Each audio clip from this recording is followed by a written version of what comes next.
Good morning, everyone. Today's case is a 3 year, 6-month-old child, Master Mohammed Farhan Islam Sadiq, hailing from Bangladesh. Informant is mother, whose history is reliable. Mother gives chief complaints of recurrent respiratory tract infection since birth. History of presenting illness. Child has recurrent respiratory tract infections of about 4 to 5 episodes per year. Mother gives a history of poor weight gain, history of forehead sweating while feeding, no history of bluish discoloration. Child was diagnosed with pneumonia at the age of 8 months and was admitted in a hospital for 7 days and was treated with IV antibiotics in Bangladesh. On evaluation at that time, he was diagnosed with a congenital heart defect and was on regular follow-up since then. Child is on syrup furosemide 2.5 ml OD, tab spironolactone 1/3 tab of 25 mg and tab ambrisentan 5 mg since 8 months of age. Mother's antenatal history is uneventful. He's a only child born with cesarean section, the indication being a big baby. The birth weight was 4.5 kg. The child had no NICU admission. The baby was breastfed for 6 months. The developmental milestones were achieved appropriately for age. Immunization history was up to age. Now the child consumes a non-vegetarian diet. There's no other relevant family history.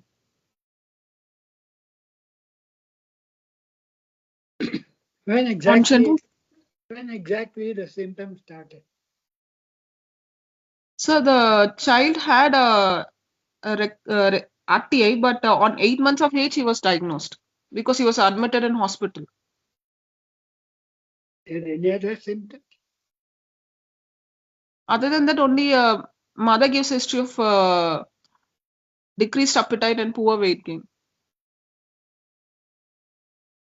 In an infant, what are the symptoms of left heart failure? Sir, forehead sweating, history of suck cycle. First is not forehead.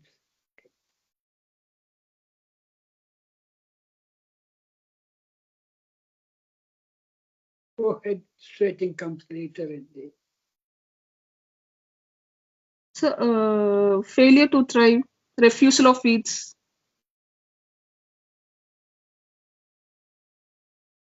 Not exactly the correct way the examiners want you to present. First is the feeding difficulties, tachypnea, tachycardia, and feeding difficulties. And what do you mean by feeding difficulties? That should be the, and you first say the feeding difficulties. Then you say the suck cycle.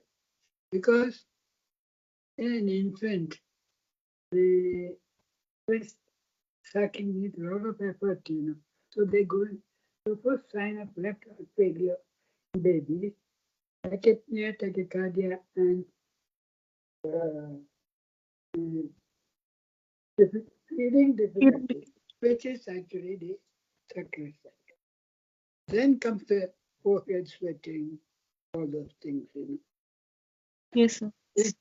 And then usually in a moderate sized VSD, what time after birth the symptoms start?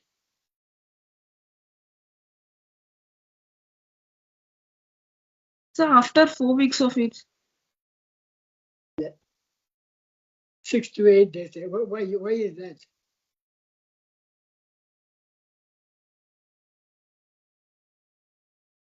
So,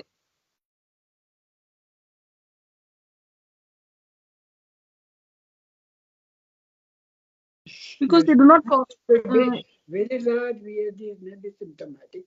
After 6 to 8 weeks, they start these symptoms of left heart failure. Why is that? as the initial first few weeks, there is a drop in pulmonary vascular resistance. Yeah.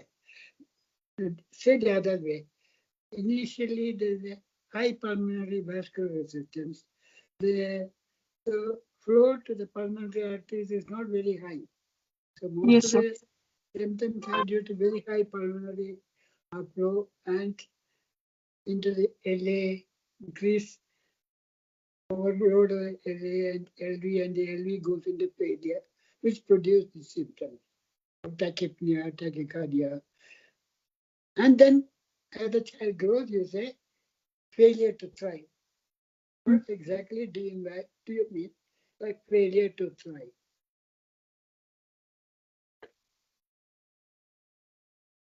So that higher demands, metabolic demands and fatigue, which occurs with feeding, which leads to decreased weight gain. Yeah.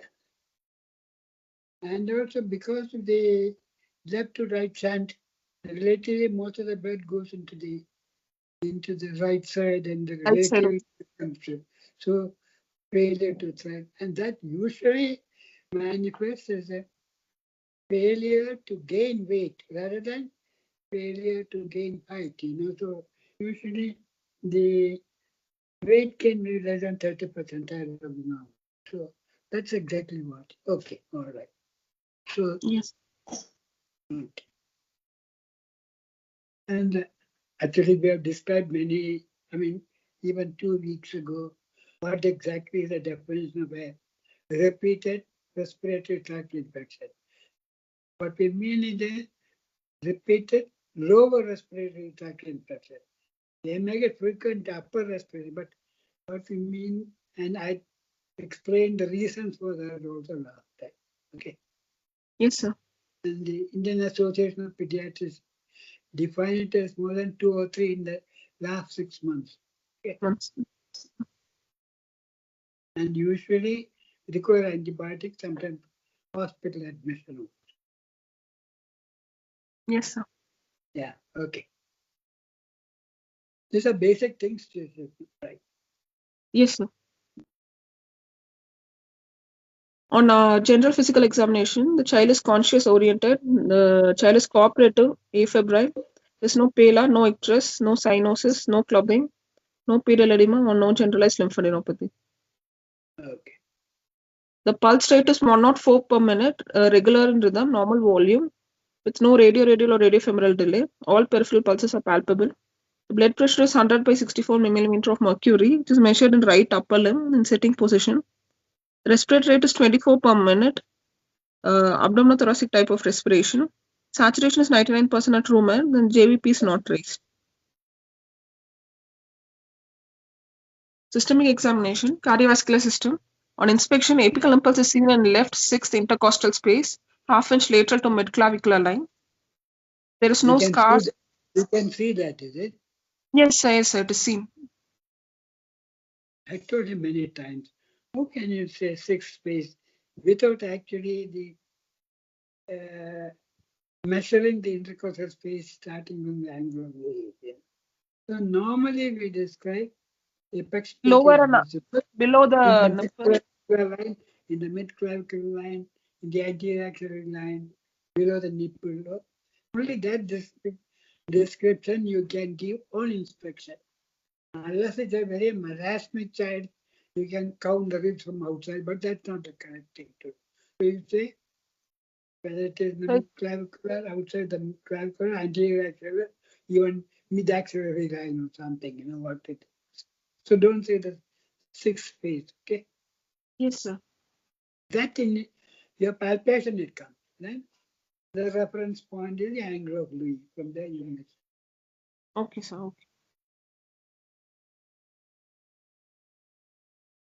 Then what else? Go on.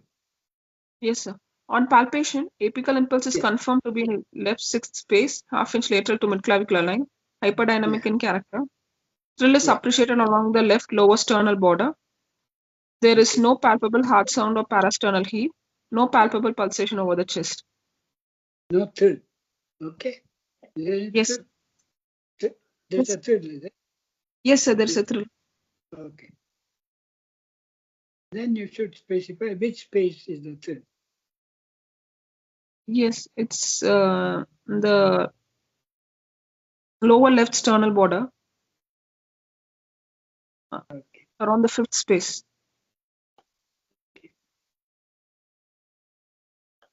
That gives you some idea of where exactly the VSD is located.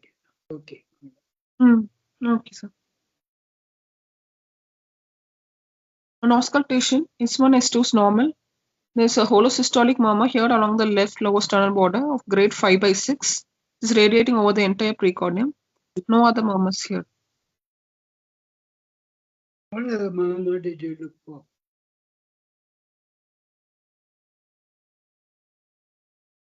So there is in the pulmonary area an injection murmur. Yeah. Or in a relative in a mitral area low pitched diastolic murmur. Apical mid-diastolic murmur. Yes. What does that mean? What is it? What is the significance of a mid-diastolic murmur in the apical area? It's then which means the shunt is large, so there's increased flow from left atrium to left ventricle. Usually it says shunt is more than 2:1. Then only the pulmonary flow is 2 and the systemic flow ratio is 2:1 or more. Only apical diastolic murmur appears. In Yes. ASD, where is the flow murmur? Along tricuspid area. In the tricuspid area. Okay. Is the P2 accentuated or not? Sir, no, sir. P2 is not accentuated. Then respiratory system 24 per minute. Yes, sir. 24 per minute. Is the child obviously tachypneic or No, struggle sir. for It's comfortable only. Comfortable. And the other systems are normal.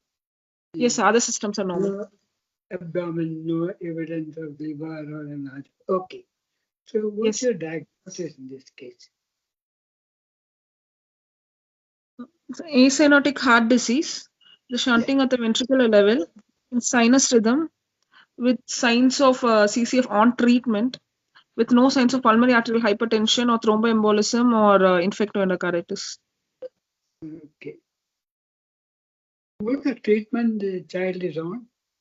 So child is on diuretics, on Lasix and spironolactone. And started on ambrisentan also. What is that? So that is for they've given for PH. You said there is no the pulmonary second sound is not accentuated. It's not. Yeah, clinically it is not there. What is the normal treatment of a left heart failure in a small child? So diuretics, beta blocker.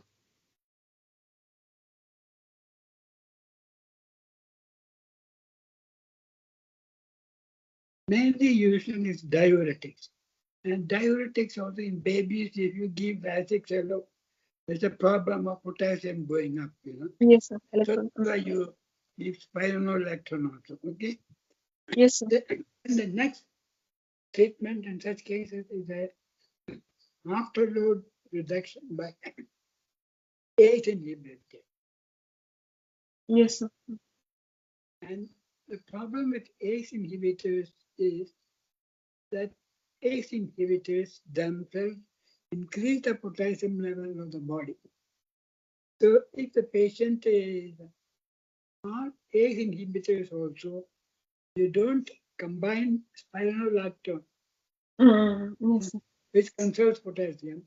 Potassium Also, you spike. don't supplement potassium in such cases. Yes, sir. You know what to do.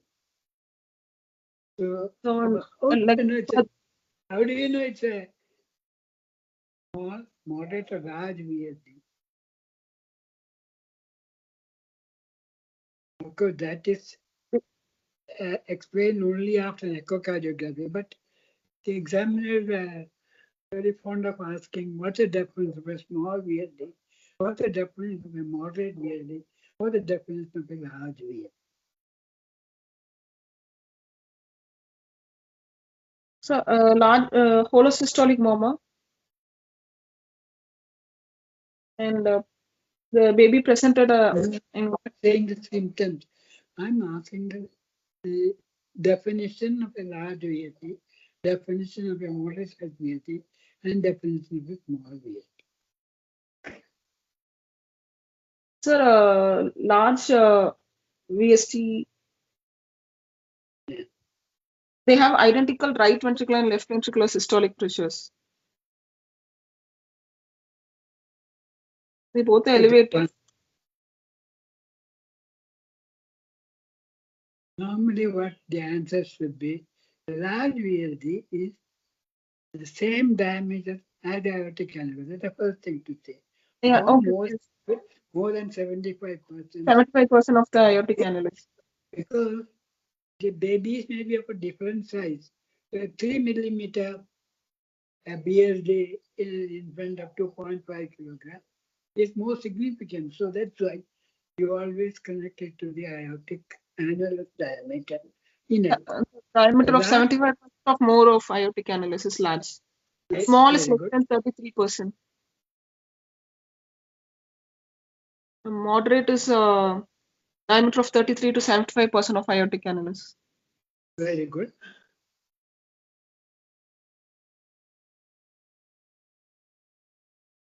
And then yes, sir. Then by echo wise,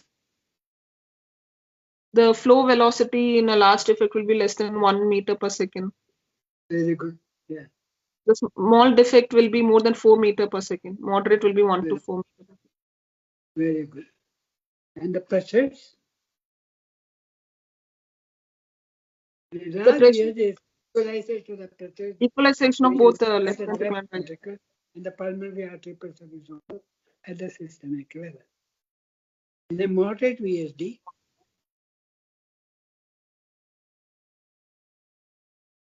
the pressure is defined as either normal or up to 2/3 of the systemic pressure. Okay. In a small VSD, the pulmonary artery pressure is normal. Okay.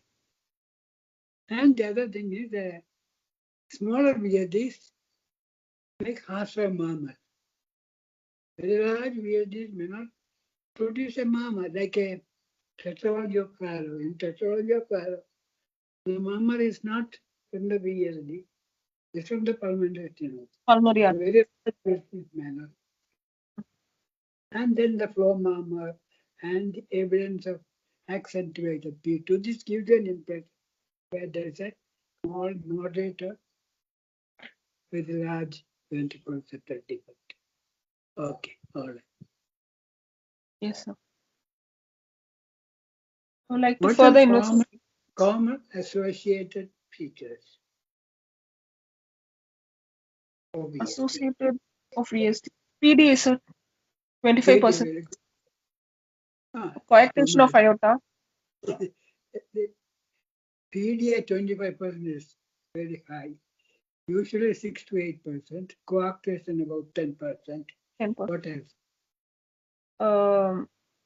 Aortic stenosis, subvalvular or valvular aortic stenosis. More than subaortic membranous stenosis, SAM. Okay? Yes, sir. It is present in 2 to 3%. Usually it's not aortic valve stenosis, but can occur. Okay. Infundibular stenosis or pulmonary valvular stenosis. And that's one way of Gazou's effect, one way of reducing the shunt actually. Okay. Yes.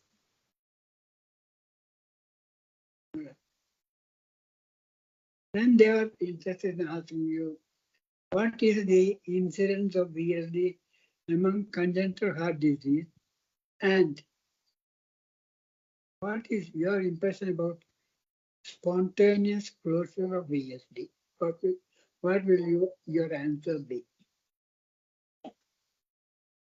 So approximately 30 to 40% of patients with muscular VSD or membranous VSD have spontaneous closure within the first 6 months of life.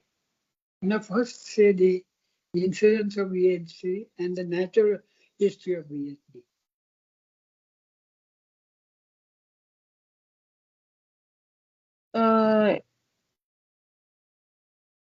So the natural history is about 30% of infants with severe symptoms such as congestive heart failure or failure to thrive will require surgery within 1 year of life.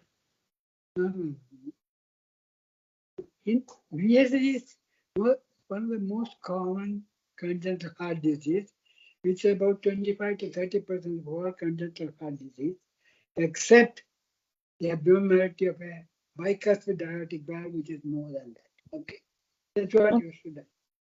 Then, what's the natural history? Yes, so about 30% of infants with congestive heart failure will require surgery within 1 year of life. But normally we say about 10% of the VSDs, rare VSDs, die of left heart failure in the first year. So the survival of a VSD at the end of 1 year is only 90%, 10%. Then what do you mean by spontaneous closure? Where does it occur? Where it doesn't occur? And what is the reasons? Spontaneous closure occurs in muscular VSDs. The malaligned VSD or inlet type of VSD is unlikely to close spontaneously. And it occurs by overgrowth of nearby tissue or a septal or the septal leaflet of tricuspid valve or RCC or NCC prolapsing or aneurysm of interventricular septum. Not interventricular septum, the membranous septum. Okay, not the whole interventricular septum doesn't never become aneurysm.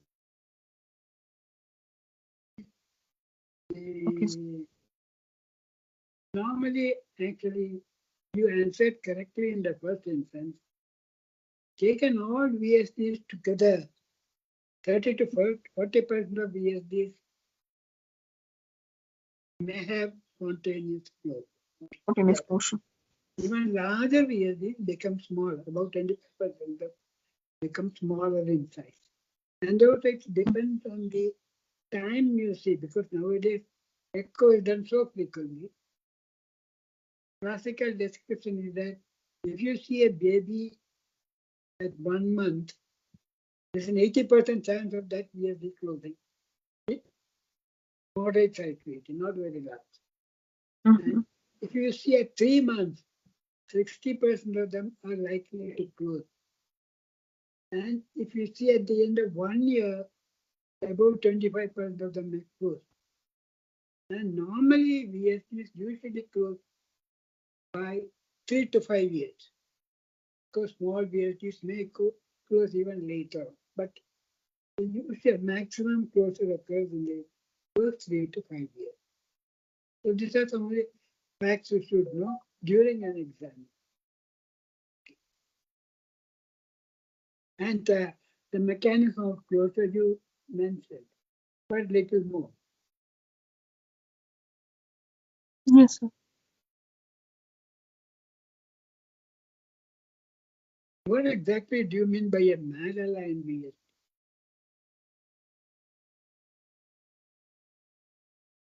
Malaligned conoventricular VSDs. Huh? So malalignment or anterior or posterior malalignment or rotational malalignment. Malalignment of what?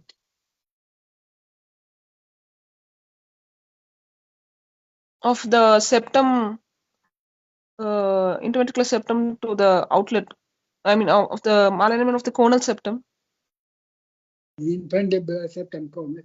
So normally in the development congenital heart disease, I mean not normal embryology, the infundibulous septum comes down and closes to the trabecular septum marginalis between these two limbs, the posteromedial and anterolateral and the body of the trabecular septum marginalis.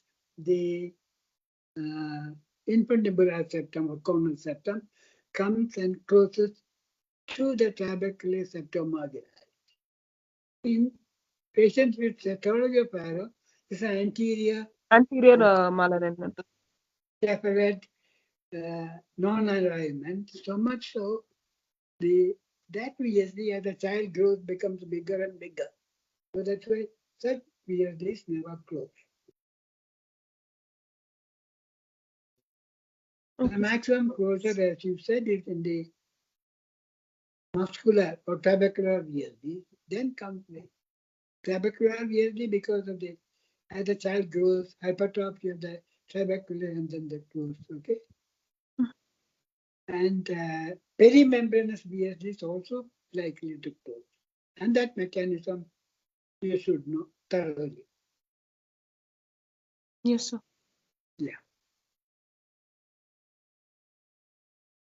It's closed by usually the adherence of the septal leaflet of the tricuspid valve to the lower part of the VSD, or hypertrophy of the cardiac tendon of the septal leaflet, and they are joining together and so trying to reduce or even close the VSD. The other is the aneurysm of the membranous septum of the membranous septum, which is closer. And the last thing some of the textbooks say, after a bacterial endocarditis, education, I don't know, so it is, I close the VSD. Okay, I treated endocarditis. So these are the things mentioned.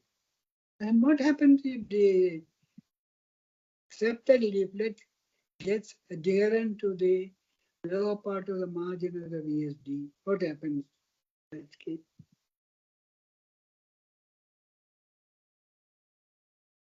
It may lead to a Garbodi shunt. Yes, sir. You know what is a Garbodi shunt? So it's shunting from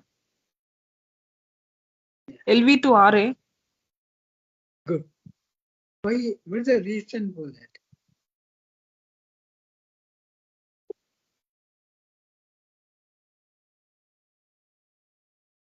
If you say good echocardiography, you always find that attachment of the leaflet of the mitral valve is at a higher level than attachment of the septal leaflet of the tricuspid valve. So there's a gap there. And that gap, because that's directly in connection with the trichytia, because the septal leaflet of the tricuspid valve is at a lower level, that is very clearly seen in all echocardiography. So much so, this is what is known as the atrioventricular septum. There's a small area. Through that, if there's a hole there, it produces a. Similarly, the septal leaflet of the tricuspid valve also becomes adherent to the lower part of the margin of the VSD. That also produces a thin effect. Very shunt direct ventricle to the right atrium. So these are the things you should know. Mechanism of closure, how often the closure, the natural history. Yes, sir. Then what are you going to do? This patient is symptomatic. He's on diuretics to control heart failure. So Yes, sir. we have to So investigate further to confirm the diagnosis and see for any associated defect. to confirm the diagnosis and to decide on the treatment and decide on the timing of surgery. Because in these cases, the timing is very important when you want to operate. All these things you can identify by doing some investigation. So first, what? Yes, sir. What It's is that? ECG. Yeah. Yes, sir. It's a 12-lead standardized ECG. Yeah. With a rate of 108 per minute. The normal sinus rhythm.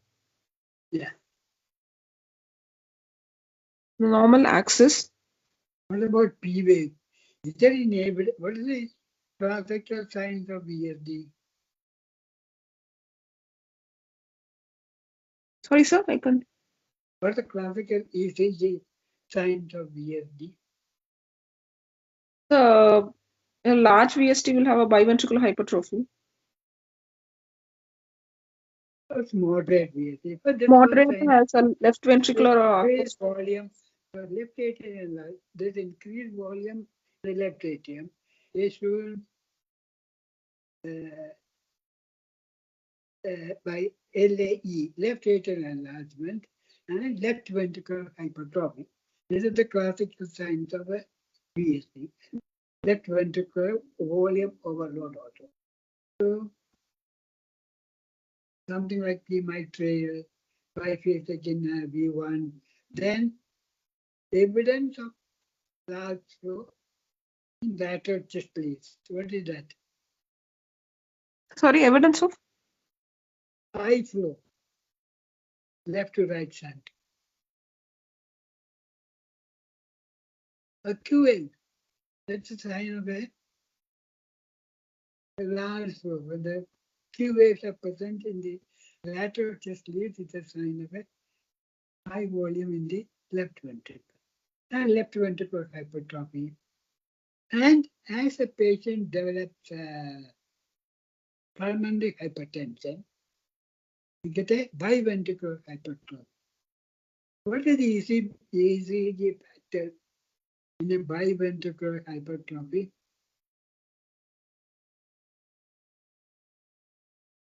So this for LVH, the Sokolov lines criteria is satisfied, and for RVH, the RS pattern R by S ratio is more than 1. Have you heard of what cardiologists say, Katz-Wachter phenomenon? Have you heard of it? It's a yes, biphasic QRS complexes in V2 to V5. The R and S in the mid precordial leads are of the same amplitude. Yes, a biphasic complex. The Q wave disappears. In this pulmonary hypertension, the Q wave disappears also. Yes, sir. So I can't read this anyway. What is in this case?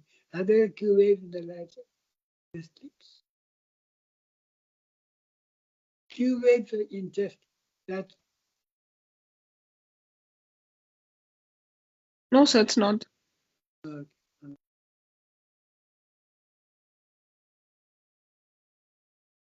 think maybe suggestion of a Q wave. I can't see it very well.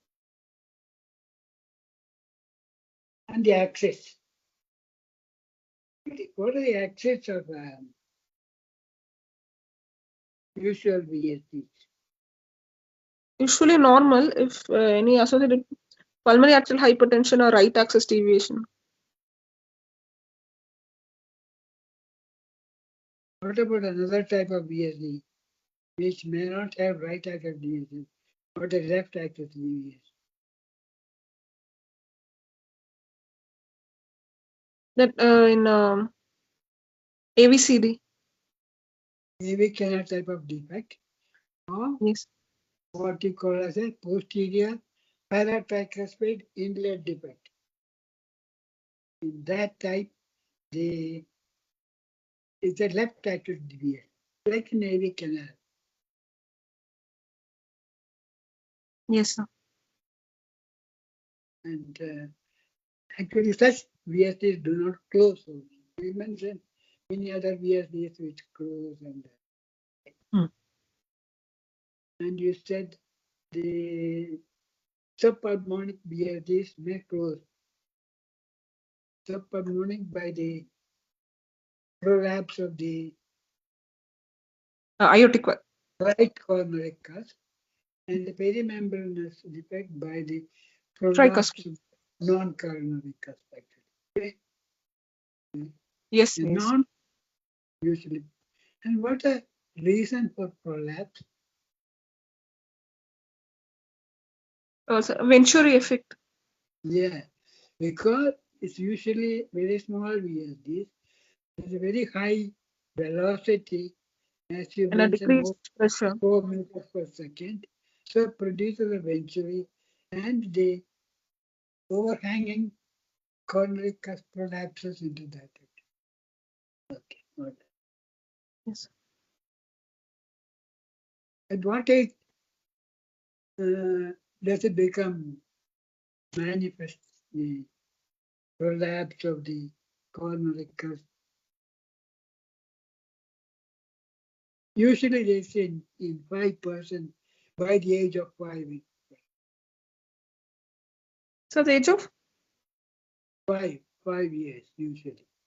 okay. Not in about 5% of the VSDs, the subpulmonic, and in lesser percentage of the perimembranous VSD. We prolapse of the cusp in small VSDs. Okay. So what is the test now? Yes, sir. Next is the chest X-ray. Very good. Yes, sir. It's a well centralized, well exposed X-ray. Site is Slightly solid. rotate. Mm. Slightly rotate. The babies, yes, sir. Yeah. Okay. All right. PA view, chest X-ray PA view. Yeah. Levocardia, cardiomegaly present. Yeah. Yes, sir. The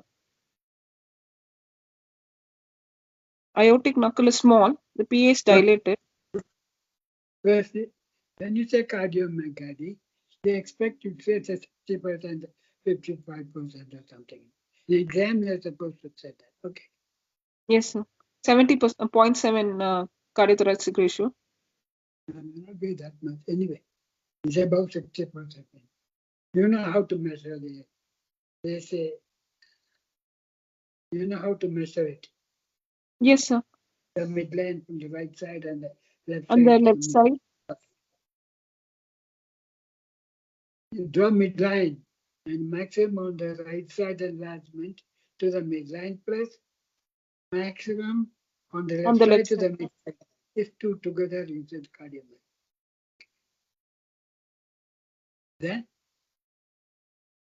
Then Pulmonary PA is dilated.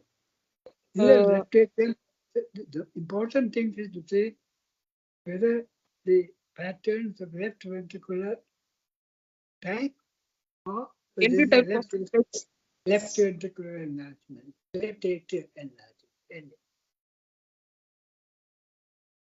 yes, LV type of apex. Yeah. And the lungs are plethoric with prominent hilar shadows. CP angles are normal. Okay. All right. So it fits in with a fairly large VSD with a good flow.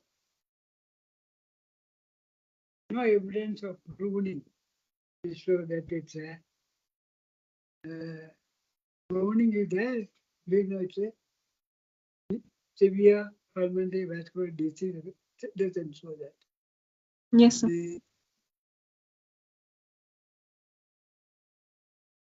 What is it? Aorta. What is the importance of aorta in shunts, left to right shunts? If it is prominent, to know whether it's associated with PDA. PDA or AP window is usually much larger. Yes, sir. Much enlarged. In ALD, it's very small, and in VSD is also.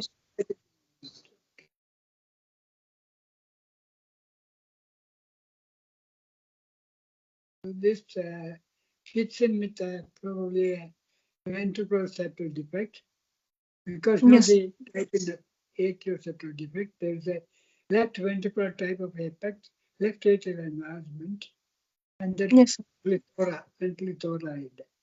Okay. So what next? Next, transthoracic echo. Yeah. Yes, sir. It shows levocardia, a large perimembranous VSD with upper muscular extension, which is partially restricted by right coronary cusp prolapse, the left to right shunt. And the defect is about 10 mm. and the gradient across it is 48 millimeter of mercury. Then there is an associated small ostium segmentum AST, which is a left to right shunt. The small discrete subaortic membrane.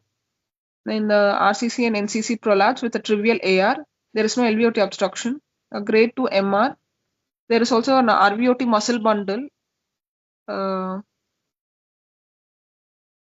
with no significant RVOT obstruction.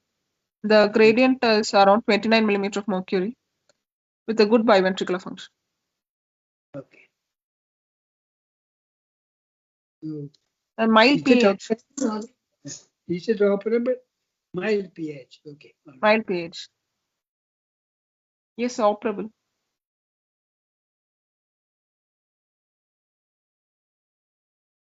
So what else do you need before you decide that on surgery?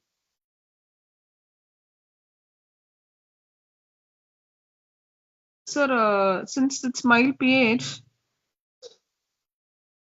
we don't need a cath also. Yes, no need. That's what you should say. Cath is indicated when you suspect that the flow is less, there's pulmonary hypertension, pulmonary vascular disease, no evidence of a large VSD with a shunt. Good, if the good shunt, then it is no need to go ahead with catheterization. Symptomatically, what happens when a patient with a large VSD develops pulmonary vascular disease? What are the symptoms and what are the X-ray signs to differentiate between a patient who is developing pulmonary vascular disease and a VSD with a large flow?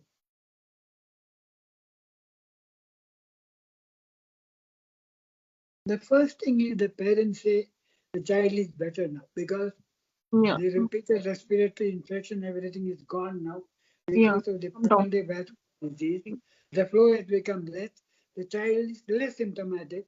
So even the child has become more sick, the parents feel that he is feeling better. Yes. And you take a chest X-ray. Previously, there is a cardiomegaly and the things. Usually, the heart size becomes smaller because the left ventricular volume overload is not there. So the CT ratio becomes less and it looks apparently better. So actually, it is not. It's a sign of development of severe pulmonary vascular disease. Yes, sir. Doubtful cases only you do catheterization to measure the pulmonary vascular resistance, actual pulmonary. In the others with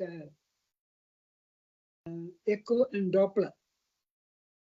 Yes, sir. Doppler gives the pressure and the shunt, all those things we can calculate. So what are you going to do? Good. So we'll suggest him to undergo surgical closure of VSD. Yeah. What about is a trivial? There's some little prolapse and trivial AR. Yes, sir. Yeah, the subaortic membrane will excise. The trivial AR we don't have to address.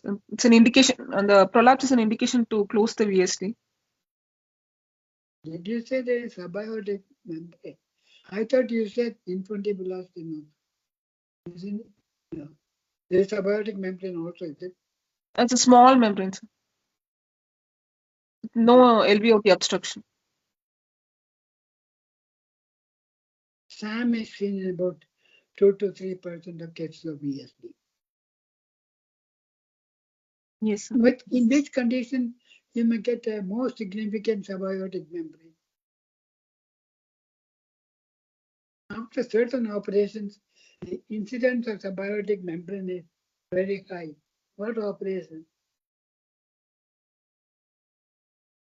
So what?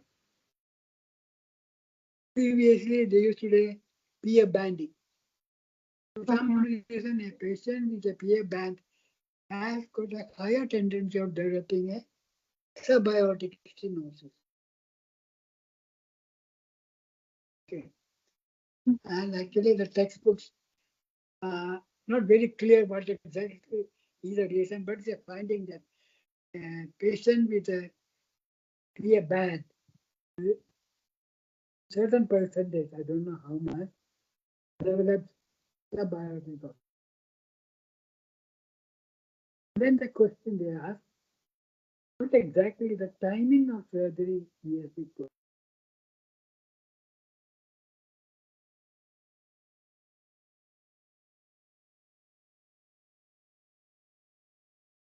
You understood my question, you know?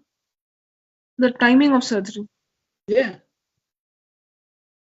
So a large VST we close within 1 year of life. Large symptomatic VST.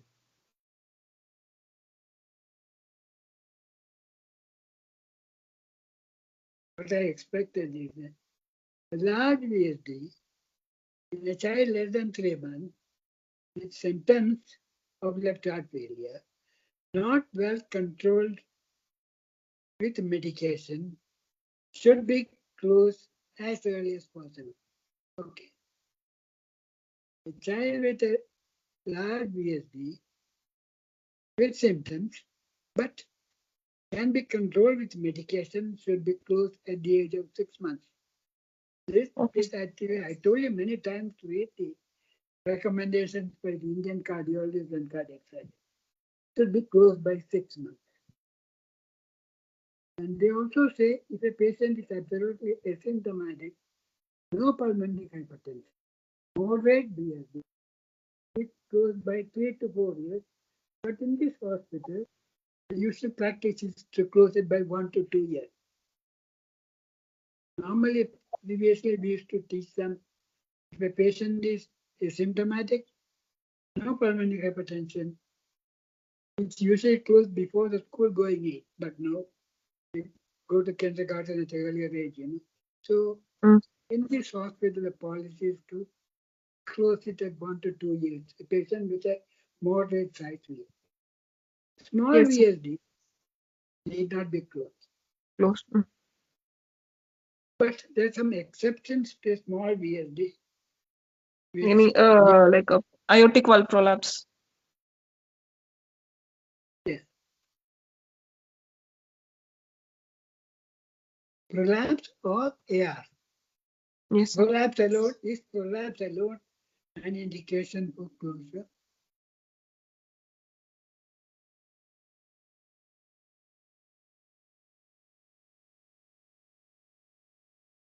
Some people think in the subpulmonic VSD, this is the opinion of a lot of cardiac surgeons,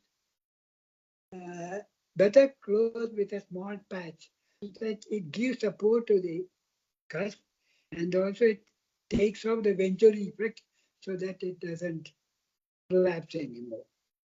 But in a perimembranous VSD, with prolapse of the non-coronary cusp, usually they say if there's development of AR, close with that time. And severe AR and all, they don't need any special Valve repair technique repair or for them. reset. Mm. If it's a moderate AR, they need either Resuspension. transfers or not resuspension, transfers repair or Jacob's repair. Okay, that we've discussed a few times earlier. So in this case, it's 3 or 6 months, you know. First, ideal time should have closed probably early. Time to close. Mm. What are the routes for closure of VSD? Roots, sir. Surgical access. So for this perimembranous through RA, transatrial. Most of the VSDs are closed right atrial. Even some muscular VSDs can be closed through the right atrium. Yes, sir. What are the types of muscular VSD? Sorry, sir. What are the types? What's the incidence VSD in different sites, and what are the types of muscular VSD? So 70% is perimembranous, Yeah. 20% is 80%. muscular, Huh? 20% muscular, 5% is inlet. 5 to 20% is actually. Yeah.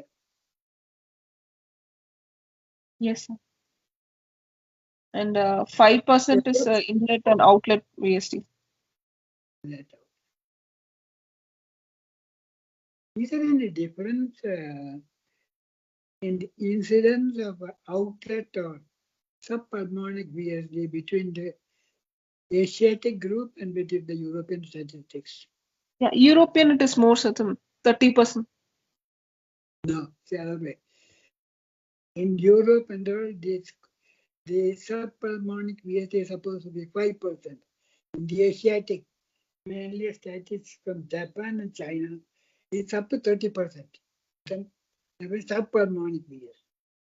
Even in the pathology in this area, the pathology actually basically the perimembranous VSD with extension into the muscular part, one type, paratracheal posterior or the AV canal type of pathology, or in the subpulmonic area. Okay? And that's very common in the Asian countries.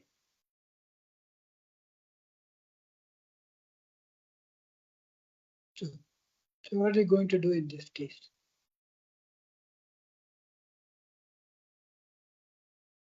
Yes, so we'll offer surgical closure. Yeah. Probably this case will need only a VSD closure because the other TR also you said, no? TR. No, grade 2 MR is there. MR. So probably it's only VSD closure, AST closure, and excision of the subaortic membrane with an alveolar muscle bundle resection. Resection also. That's also done through the right atrium, transatrial. What is the access for a subpulmonic VSD? So through pulmonary artery. It's better to be true because previously all VSDs used to be closed transventricular. What's the problem of transventricular closure? Post-surgery RV dysfunction. Yeah, mildly, but not very much. Usually they produce right bundle branch. Yes. But transventricular also can produce right bundle branch block. So that's one of the most common rhythm disturbance after closure of the VSD. Yes, The literature says after the right ventricular opening and closure of the VSD, 90% of them may have a right bundle branch block. Where even transatrial, about 40 to 50% of them may have a right bundle branch. But what is the most dangerous thing? Rhythm disturbance. Yes, sir. Surgical closure.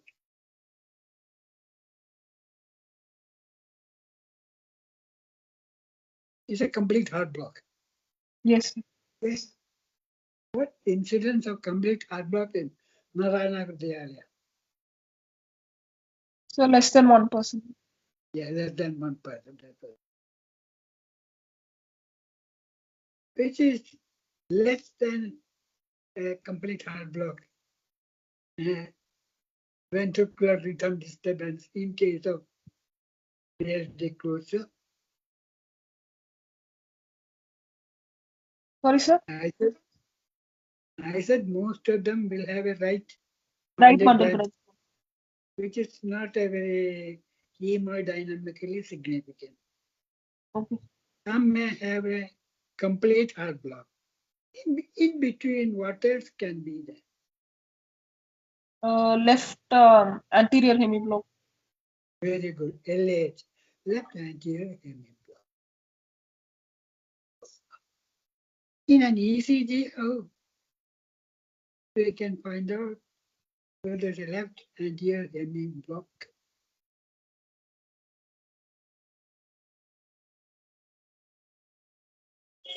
So that's the QRS is like a W pattern. Anteriorly. Most of the VSD is the right axis deviation. If it is left anterior hemiblock, usually they got a left axis deviation. So if you follow up a patient before surgery at the right axis deviation, after operation for the left axis deviation, there's a clear evidence that they got a left anterior hemiblock. Yes.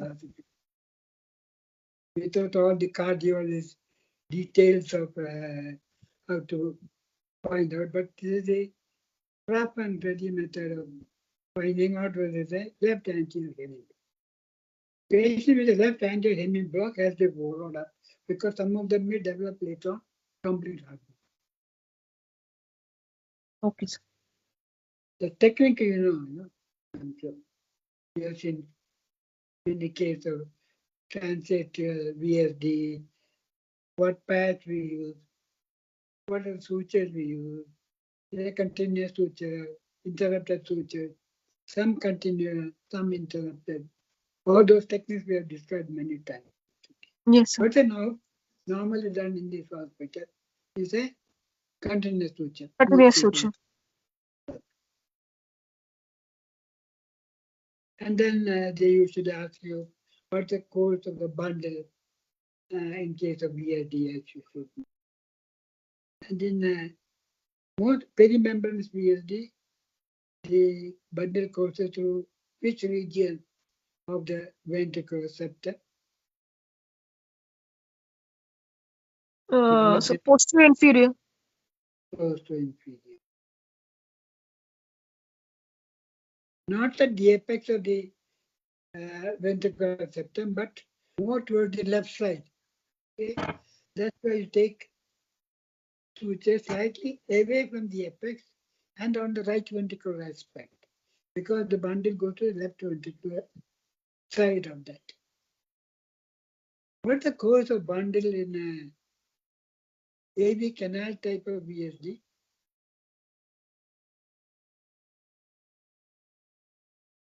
So it is displaced anteriorly. Exactly opposite, anterior superiorly. This is the posterior inferior part. That's why you have to be careful when you go canal type of VSD. Yes.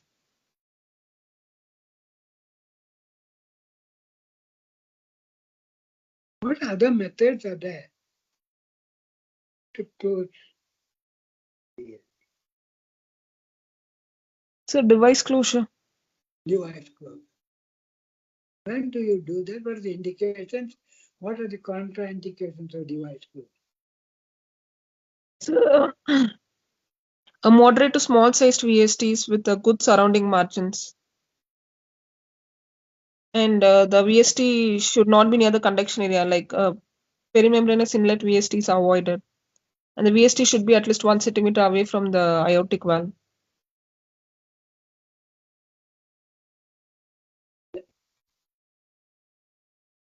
Normally, the surgeon's answer is the best VSD is closed by a catheter. Muscular VST. Muscular VSD. Oh. And then number 2 is indication is a post-operative recurrent VSD, where the VSD is recurrence in the lower part, near the muscular end. Okay. That is class 1 indication, muscular VSD and recurrent VSD at the lower part of the patch. Class 1 indication. Class 2A indication nowadays, the cardiologists try to close everything by catheter. Class 2 injection, perimembranous VSD with a margin from the aortic valve about 5 millimeter. 1 centimeter is you never get, So 5 millimeter away from the aortic valve is a margin of the VSD. That can be closed by a device, a special device. But there is some contraindications of doing that. The presence of air, the presence of MR, the left bundled branch block is already there. Those are the contraindications to do a transcatheter device. There should be definite muscular VSD class 1 and the recurrent VSD in the lower part of the class 1. The others are class 2 here. What are the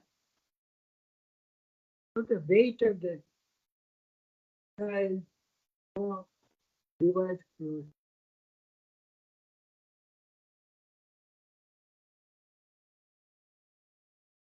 The device size, sir. What is the size of the patient?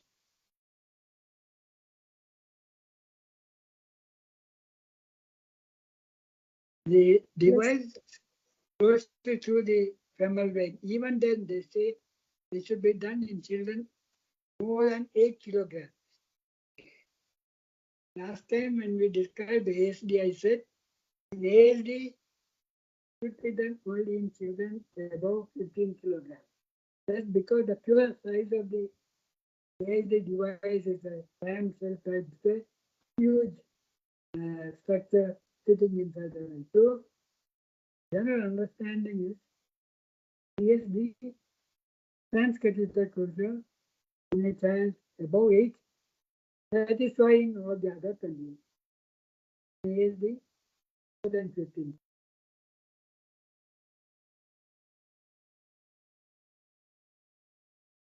What are the other complications? If it's a large VSD, what happens? What are the post-operative complications?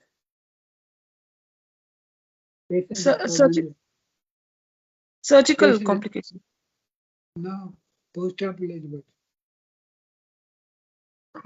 Right bundle branch block. I know that. It doesn't mean. Pulmonary hypertensive crisis is the one that we have described many times. They should know how to manage that. Yes, sir. The first is to hyperventilate, to get PCO to 30 or something. Then then I think that's so many things. I'm sure you know. Yes, sedation. Yeah. Is that the type of questions you should expect in an exam? Any other doubt? Anybody? Now then the other is hybrid closure. Yes, a per ventricular device closure. Per ventricular device closure. Yeah. Usually done in a hybrid theater.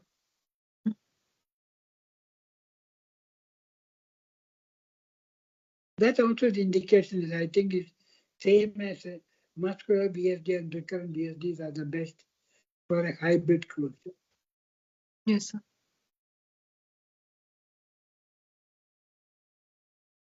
Any questions? Do they do hybrid closure here? Yes, sir, they do.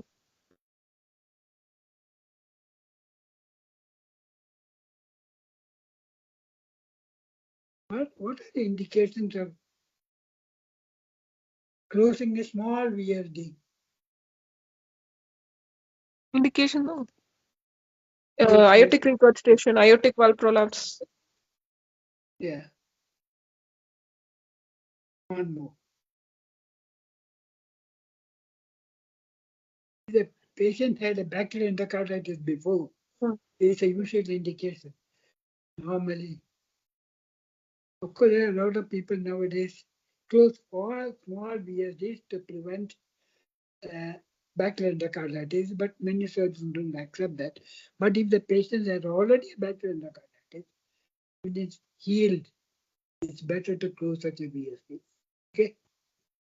So if it is a healed endocarditis, the vegetations are closing the VSD, should we operate? No, I don't think it ever closes fully. So that's in the textbook described as the third or fourth cause for a perimembranous VSD, but that's not correct. But if the patient is already a endocarditis, there's a chance of recurrence of VSD. So an episode of endocarditis in a small VSD is an indication to close it electively. Yes, sir.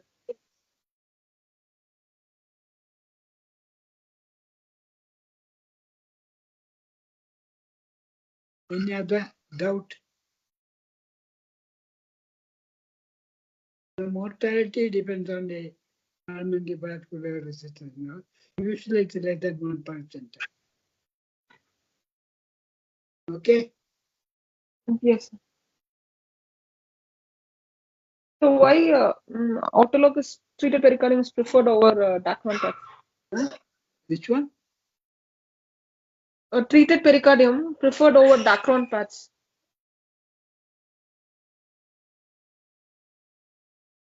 Because chance of infection in a synthetic, if you use the Dacron or Gore-Tex, the chance of infection is much more. And it cannot be eradicated by medicine. So that's why I think Narayana Hridayalaya over a long time ago changed into, isn't it? Or do they still use some?